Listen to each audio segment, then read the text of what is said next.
കൂട്ടുകാരെ, നമുക്കൊരു കഥ കേൾക്കാം. കഥയുടെ പേര് പൊങ്ങച്ചക്കാരൻ കാക്ക. പണ്ട് മുതലേ മൃഗരാജനാണല്ലോ സിംഹം. എന്നാൽ പക്ഷികൾക്ക് രാജാവില്ലായിരുന്നു. അവർക്കും ഒരു രാജാവ് വേണമെന്ന് പക്ഷിമൃഗാദികളുടെ ചക്രവർത്തി തീരുമാനമെടുത്തു. ചക്രവർത്തി ലോകത്തിൻ്റെ നാനാഭാഗത്തുമുള്ള പക്ഷികളെ വിവരമറിയിക്കാൻ ദൂതന്മാരെ അയച്ചു. പക്ഷികൾക്കൊരു രാജാവിനെ തിരഞ്ഞെടുക്കാൻ ചക്രവർത്തി തീരുമാനിച്ചിട്ടുണ്ടെന്നും പക്ഷികളെല്ലാം നിശ്ചിത ദിവസം ചക്രവർത്തിയുടെ മുമ്പിൽ ഹാജരാകണമെന്നും ദൂതന്മാർ പക്ഷികളോട് പറഞ്ഞു. പക്ഷികൾ ഒരുക്കം തുടങ്ങി. എല്ലാവരും അന്നു മുതൽ തങ്ങളുടെ തൂവലുകൾ എണ്ണ പുരട്ടി മിനുക്കിക്കൊണ്ടിരുന്നു. എന്നാൽ ഒരു കാക്കയാണ് രാജാവാകാൻ വലിയ സന്നാഹം ചെയ്തത്. തൻ്റെ കറുത്ത ശരീരത്തിന് വർണ്ണഭംഗി പോരെന്ന് കാക്കയ്ക്ക് തോന്നി. അവൻ വിവിധ വർണ്ണത്തിലുള്ള തൂവലുകൾ തേടി യാത്ര തിരിച്ചു. മറ്റു പക്ഷികളുടെ കൊഴിഞ്ഞു വീണ തൂവലുകൾ അവൻ പെറുക്കിക്കൂട്ടി.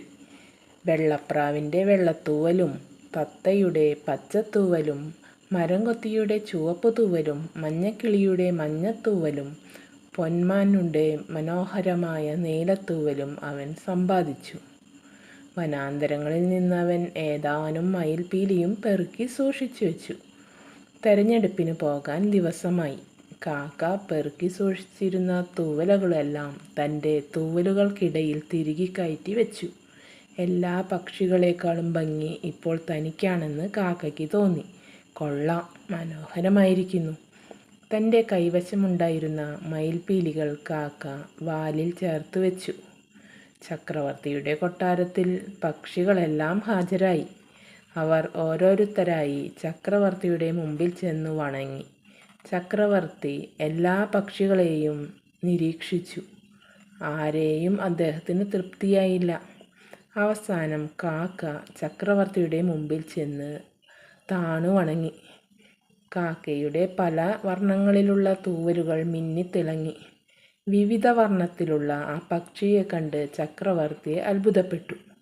ചക്രവർത്തി കാക്കയെ നോക്കി പറഞ്ഞു: ദൂതന്മാരെ, പെരുമ്പറ മുഴുക്കുവിൻ.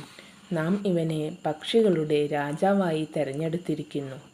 ദൂതന്മാർ വാദ്യാഘോഷം മുഴക്കി. അപ്പോൾ മറ്റു പക്ഷികളെല്ലാം ദുഃഖിതരായി. കൂട്ടത്തിൽ ഒരു പ്രാവ് കാക്കയെ ഉറ്റുനോക്കിക്കൊണ്ടിരുന്നു. പ്രാവ് മുന്നോട്ട് വന്ന് കാക്കയുടെ ദേഹത്തു നിന്ന് ഒരു വെളുത്ത തൂവൽ കൊത്തിയെടുത്തു. അപ്പോൾ കാക്ക കുതറി മാറി. ഉടനെ കാക്കയുടെ വാലിൽ നിന്ന് മയിൽപീലികൾ താഴെ വീണു.